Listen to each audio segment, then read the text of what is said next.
मेरी अपनी राय में देखिए, पहले साल अगर आप अकाउंटेबिलिटी कर लेते, बड़ा ज़बरदस्त था। जब नवाज़ शरीफ साहब बाहर चले गए हैं और जिस तरीके से बाहर गए हैं, उसके बाद अकाउंटेबिलिटी के ऊपर एतमाद बहाल होना बड़ा मुश्किल है। अब हमें आखिरी साल लड़ लें या पहले साल लड़ लें, 5 साल हम लड़ के, अपोज़िशन हमसे लड़ के और हम अपोज़िशन से लड़ के नहीं चल सकते। लिहाज़ा कोई ना कोई, मैं ये कहता हूँ कि मिनिमम कॉमन एजेंडा हुकूमत और अपोज़िशन को आपस में बनाना पड़ेगा। आप देखें ना, ये बुश और एल गोर का इलेक्शन हुआ। एल गोर जो है वो कुछ वोटों से इलेक्शन हार गए। बाद में सुप्रीम कोर्ट का फैसला आया, पूरा अमेरिका उस वक़्त एल गोर के साथ खड़ा था।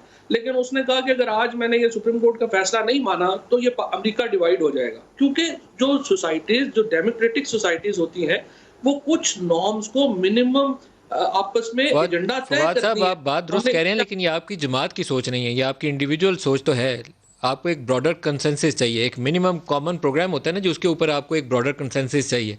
वो नहीं है हमारे यहाँ, इसीलिए हमारे यहाँ ये क्योस वाली फजा नजर आती है।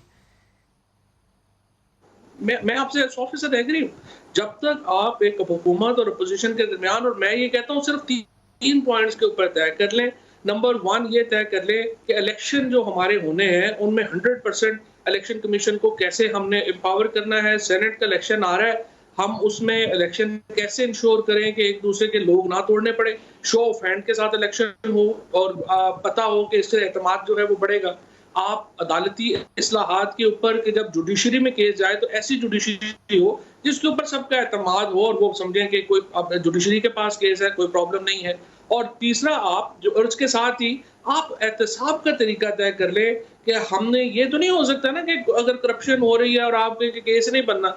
अब लोग आते हैं अपोजिशन के, वो सिर्फ अपने केसेस पे बात, उनका और कोई एजेंडा नहीं होता, वो सिर्फ अपने केसेस पे बात करते हैं। सो उसके नतीजे में एक पूरा जो एक कह लीजिए कि जो फासला है वो बढ़ता है। फिर और इसके साथ जो आपका एहतसाब का अमल है, उसको आपने कैसे रेगुलेट करना है ताकि पता हो कि ये जो निज़ाम चल रहा है, ये एक इंडिपेंडेंट निज़ाम है, इस पे हुकूमत इन्फ्लुएंस नहीं कर सकती और अपोजिशन इसको यूज़ नहीं कर सकती। ये फिर हम स्ट्रक्चर्स बना सकेंगे इदारों के।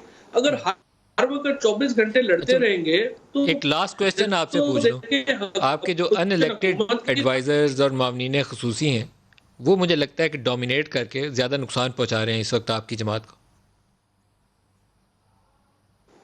देखिए बात ये है जी, पार्लियामेंट्री फॉर्म ऑफ गवर्नमेंट जो है वो बड़ी वाज़ेह है। उसमें ये है कि आप अनइलेक्टेड लोग जो हैं, उनको शामिल ज़रूर कर सकते हैं, लेकिन on an advisory role, not on a decision making role. अगर पार्लियामेंट्री फॉर्म ऑफ गवर्नमेंट है, तो decision making has to rest with the elected people. और जो नॉन इलेक्टेड लोग हैं, उनको एडवाइजरी रोल्स में अलबत्ता डेफिनेटली लिया जा सकता है ताकि आपकी क्वालिटी ऑफ जजमेंट जो है वो बेहतर हो।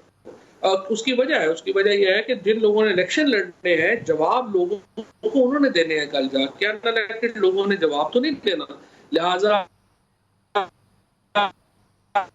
ये एक फंडामेंटल है पार्लियामेंट्री फॉर्म ऑफ गवर्नमेंट का, दैट डिसीजन मेकिंग विल